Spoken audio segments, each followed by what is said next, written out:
Friends, താങ്കളോട് ഞാൻ ഇന്ന് ചോദിക്കുന്നത് താങ്കളുടെ പാസ്റ്റ് ലൈഫ്, താങ്കൾ ഏത് കാലഘട്ടത്തിൽ ജീവിച്ചിരുന്നു, താങ്കൾക്കുള്ള ബ്ലോക്കേജ് എന്തായിരുന്നു എന്നാണ് ഞാൻ നോക്കിയത്. അപ്പോൾ താങ്കളുടെ മുന്നിൽ ഈ റീഡിംഗ് എത്തുമ്പോൾ തീർച്ചയായിട്ടും താങ്കൾക്കത് റെസനേറ്റ് ആകുന്നതാണ്. കാരണം അങ്ങനെയുള്ളവർക്ക് മാത്രമേ മുന്നിൽ എത്താറുള്ളൂ. ഇപ്പോൾ നിങ്ങൾക്ക് എന്താണ് നിങ്ങളുടെ ബ്ലോക്കേജ് എന്നറിയാതെ വിഷമിക്കുന്ന ആൾക്കാരാണെങ്കിൽ മാത്രമേ നിങ്ങളുടെ മുന്നിൽ വീഡിയോ എത്താറുള്ളൂ. അപ്പോൾ നമുക്ക് ചോദിക്കാം, നിങ്ങൾക്ക് കണ്ണടച്ചിട്ട് നോക്കാം. ഇതാണ് ഒന്നാമത്തെ പാറ്റേൺ. ഓക്കെ, ഇത് രണ്ടാമത്തെ പാറ്റേൺ. രണ്ട് ടൈപ്പ് കൊടുത്തിരിക്കുന്നത്. ഒന്ന് ഏത് കാലഘട്ടത്തിലാണെന്നും രണ്ടാമത്തെ കാർഡ് ബ്ലോക്കേജ് എന്താണെന്ന് ചോദിച്ചിരിക്കുന്നത്. അപ്പോൾ നിങ്ങൾക്ക് ഏതെങ്കിലും ഒരു കാർഡ് താങ്കൾക്ക് സെലക്ട് ചെയ്യാവുന്നതാണ്. ഡിവൈനെ മനസ്സിൽ ധ്യാനിച്ച് ഒരു കാർഡ് സെലക്ട് ചെയ്യുക. എന്നിട്ട് നമുക്ക് ആ റീഡിങ് നോക്കാം. ഓക്കെ, അപ്പോൾ താങ്കൾ പ്രാർത്ഥനയും അതേപോലെ തന്നെ വളരെയധികം വിശ്വാസമുള്ള വ്യക്തിയാണ്, മെഡിറ്റേഷൻ ചെയ്യുന്ന വ്യക്തിയൊക്കെ ആണെങ്കിൽ തീർച്ചയായിട്ടും നിങ്ങൾക്ക് ഉചിതമായ തന്നെ കാർഡ് കിട്ടിയിരിക്കും. നിങ്ങൾക്കത് മനസ്സിലാക്കാവുന്നതാണ്. അപ്പോൾ ഒന്നാമത്തെ കാർഡാണ് താങ്കൾ സെലക്ട് ചെയ്തിരിക്കുന്നതെങ്കിൽ ഇതാണ് നോക്കാം നമുക്ക്. ഒന്നാമത്തെ കാർഡ് പെൻഡക്കിളാണ്. പെൻഡക്കിൾ എന്ന് പറഞ്ഞാൽ ഇത് നിങ്ങൾ ജീവിച്ചിരുന്ന കാലഘട്ടം ക്രിസ്തുവിനേക്കാളും മുന്നേ ആയിരുന്നു. അതായത് BC-യേക്കാളും ക്രിസ്തുവിനേക്കാൾ മുന്നേ നിങ്ങൾ ഇവിടെ ജീവിച്ചിരുന്നത്. 10-25 വർഷങ്ങൾക്ക് മുമ്പ് ജീവിച്ചിരുന്ന വ്യക്തിയാണ്. അതാണ് പെൻഡക്കിൾ കാണിക്കുന്നത്. നിങ്ങളുടെ ബ്ലോക്കേജ് എന്താണെന്ന് ചോദിച്ചപ്പോൾ ഇത് കണ്ടോ, മേജർ ആർക്കന കാർഡാണ്. ദ വേൾഡാണ്. നിങ്ങളുടെ ആ കാലഘട്ടത്തിൽ നിങ്ങൾ ചെയ്തിരുന്ന ജോലി എന്ത് തന്നെയാണെങ്കിലും നിങ്ങൾ ആ ജോലി പൂർത്തിയാക്കാതെ പോയ വ്യക്തികളാണ്.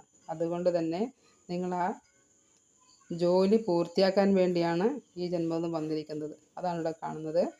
അപ്പോൾ നിങ്ങളിപ്പോൾ ചെയ്യുന്ന ജോലി നിങ്ങൾ സാറ്റിസ്ഫൈഡ് ആണ് എങ്കിൽ തീർച്ചയായിട്ടും ആ ജോലി തന്നെ നിങ്ങൾ കഴിഞ്ഞ ജന്മത്തിൽ ചെയ്തിരുന്നത്. ആ ജോലി പൂർത്തീകരിക്കാൻ വേണ്ടി വന്നവരാണ് നിങ്ങൾ. ഇതാണ് നിങ്ങളുടെ ജോലി എന്താണാവോ. അതായത് നിങ്ങൾ ചെയ്യുന്ന ജോലി സാറ്റിസ്ഫൈഡ് അല്ല എങ്കിൽ നിങ്ങളുടെ ജോലി അതല്ല. അപ്പോൾ നിങ്ങളുടെ കഴിഞ്ഞ കാല ജന്മ എന്തായിരുന്നു നിങ്ങൾ ചെയ്ത ജോലി, ആ ജോലി അത് നിങ്ങളുടെ വർക്ക്, നിങ്ങളുടെ കിട്ടാത്ത ഘടന അതായത് നിങ്ങളത് പൂർത്തിയാക്കാതെ പോകുന്നതായിട്ടാണ് കാണുന്നത്. അപ്പോൾ അതുകൊണ്ടാണ് ഈ ജന്മത്തിൽ നിങ്ങൾ വന്ന് സഫർ ചെയ്യുന്നത്. രണ്ടാമത്തെ കാർഡാണ് നിങ്ങൾ സെലക്ട് ചെയ്തതെങ്കിൽ ഇത് നോക്കി, ഇതാണ് സോഡാണ്. സോഡെന്ന് പറഞ്ഞാൽ ഇത് 14ാം നൂറ്റാണ്ടിന് മുമ്പുള്ളതാണ്. ഓക്കെ, 14ാം നൂറ്റാണ്ടിന് മുമ്പാണ് നിങ്ങൾ ജീവിച്ചിരുന്നത്. അതവിടെ കാണുന്നത്. അപ്പോൾ നിങ്ങളുടെ ബ്ലോക്കേജ് എന്താണെന്ന് ചോദിച്ചാൽ ഇതാണ്. നോക്കിയാൽ രണ്ടും ഒരേ കാർഡുകൾ തന്നെയാണ്. 6 ഓഫ് സോഡാണ്. 6 ഓഫ് സോഡ് എന്ന് പറഞ്ഞാൽ ഒരു ശാന്തമായ അന്തരീക്ഷത്തിലേക്ക് കുടുംബത്തെയും കൊണ്ട് എല്ലാ പ്രശ്നങ്ങളും ഒതുക്കി ശാന്തമായി പാസ്റ്റെല്ലാം കളഞ്ഞ് എല്ലാ പ്രശ്നങ്ങളും ഒതുക്കി കുടുംബത്തെയും കൊണ്ട് പോകുന്നതായിട്ടാണ് കാണുന്നത്. പക്ഷേ നിങ്ങൾ കഴിഞ്ഞ ജന്മത്തെ നിങ്ങൾ ഇങ്ങനെ ഒരു സംഭവം ചെയ്തിട്ടില്ലായിരിക്കാം. കാരണം നിങ്ങളുടെ കുടുംബത്തെ നോക്കി കാണത്തില്ല, അവരെ അവഗണിച്ച് കാണും, അവരെ ഉപേക്ഷിച്ച് കാണും, അവർക്ക് മനസ്സമാധാനം കൊടുത്ത് കാണത്തില്ല. നിങ്ങൾ മുഖാന്തരം അവർ വളരെയധികം, നിങ്ങളുടെ കുടുംബം വളരെയധികം കഷ്ടപ്പെട്ട് വേദനയും ദുഃഖവും ദുരിതമൊക്കെ അനുഭവിച്ചിട്ടുണ്ടായിരിക്കും. അതാണ് ഈ ജന്മത്തിൽ നിങ്ങൾക്ക് വന്നിരിക്കുന്നത്. പക്ഷേ ഈ കാർഡ് കിട്ടിയിരിക്കുന്നവർക്ക് തീർച്ചയായിട്ടും കുടുംബത്തിൽ പ്രശ്നങ്ങളുണ്ടായിരിക്കാം. കുടുംബജീവിതം സന്തോഷകരമായിരിക്കത്തില്ല. എപ്പോഴും സമാധാനക്കേട് ഒക്കെ ഉണ്ടായിരിക്കും. അപ്പോൾ നിങ്ങളുടെ ബ്ലോക്കേജ് ഇതാണ്. അപ്പം നിങ്ങൾ ഈ രണ്ട് കാര്യങ്ങൾ, നിങ്ങൾ ബ്ലോക്കേജ് ഹീൽ ചെയ്യേണ്ടതുണ്ട്. ഹീൽ ചെയ്യുക എന്ന് പറഞ്ഞാൽ ഹീലിംഗ് പലതരത്തിലുണ്ട്. നിങ്ങൾക്ക് വേണമെങ്കിൽ പറയാം, രാത്രി കിടക്കാൻ നേരത്തും രാവിലെ എഴുന്നേൽക്കുമ്പോഴും പറയാം. നിങ്ങൾ വേദനിപ്പിച്ച വ്യക്തികളെ, ഇപ്പോഴും വേദനിപ്പിക്കുന്ന വ്യക്തികളെ വിളിച്ചിട്ട് പറയാം, കഴിഞ്ഞ കാലത്തെ ഞാൻ അറിയാൻ വയ്യാതെ സംഭവിച്ചതാണ്, അതുകൊണ്ട് എന്നോട് ക്ഷമിക്കണം. നിങ്ങൾ I am sorry, please forgive me, thank you, I love you എന്നുള്ള 4 മാജിക് വേർഡ് പറഞ്ഞുകൊണ്ട് അവരുടെ പേര് വിളിച്ച് അവരെ ഹീൽ ചെയ്യാവുന്നതാണ്.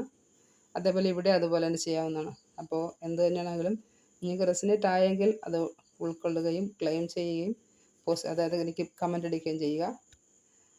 ഓക്കെ ഫ്രണ്ട്സ്, ഇതാണ് പാസ്റ്റ് ലൈഫ് റീഡിംഗ് നോക്കുന്നത്. പാസ്റ്റ് ലൈഫ് റീഡിംഗ് കുറേ കാര്യങ്ങൾ പറയാനുണ്ട്. തൽക്കാലം നിങ്ങൾ ഏത് കാലഘട്ടത്തിൽ ഏത് നൂറ്റാണ്ടിൽ ജീവിച്ചിരുന്നുവെന്നും അതിൻ്റെ ബ്ലോക്കേജ് എന്താണെന്ന് മാത്രമേ ഇവിടെ പറയുന്നുള്ളൂ. Thank you for watching my video.